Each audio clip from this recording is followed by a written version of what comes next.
Long ago, in a quiet village surrounded by golden wheat fields and whispering trees, there stood an abandoned house at the edge of the land. The villagers called it the Devil's House. Its cracked walls were covered in moss, its wooden doors hung loose, and its shattered windows looked like dark, hollow eyes. No one lived there for decades, and no one dared to cross its threshold.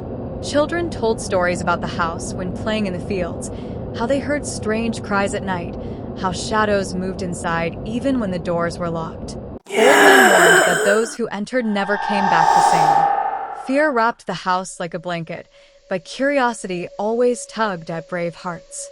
Aslam was one such boy. He was young, fearless, and proud of his courage. While most avoided the path near the haunted house, Aslam walked past it boldly, boasting to his friends that he feared nothing. One cloudy evening, as thunder rumbled in the distance and the winds grew restless, his friends dared him to prove it once and for all. Go inside the house, Aslam. Spend just a few minutes there. If you come back, we'll all admit you're braver than any of us. Aslam smirked, his pride refusing to let him step back. With a lantern in hand, he pushed the rusty iron gate. It screeched loudly, echoing into the dark fields. The moment he entered the yard, the air grew unnaturally heavy. The night seemed to hold its breath, and even the crickets fell silent. Inside, the house smelled of rot and damp wood. Dust danced in the weak lantern glow. Cobwebs hung thick across the ceilings, and broken furniture lay scattered as though the owners had fled in a hurry long ago.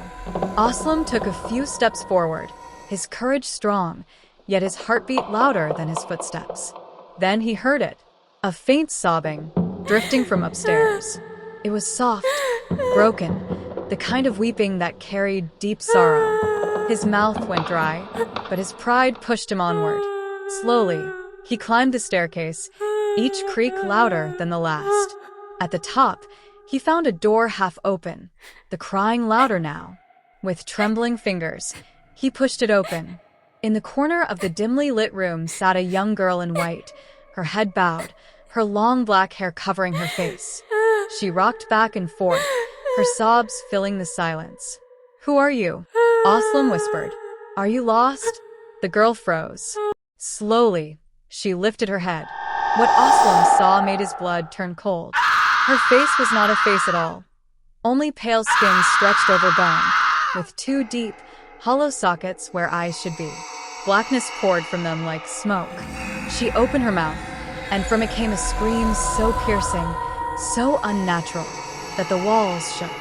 The lantern flickered violently and went out, drowning the room in darkness. Suddenly, the walls began to bleed.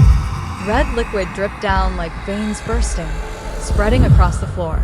Pale hands crawled out of the shadows, their long fingers reaching for Aslam. He stumbled backward, but the hands grabbed his arms, his legs, pulling him deeper into the room.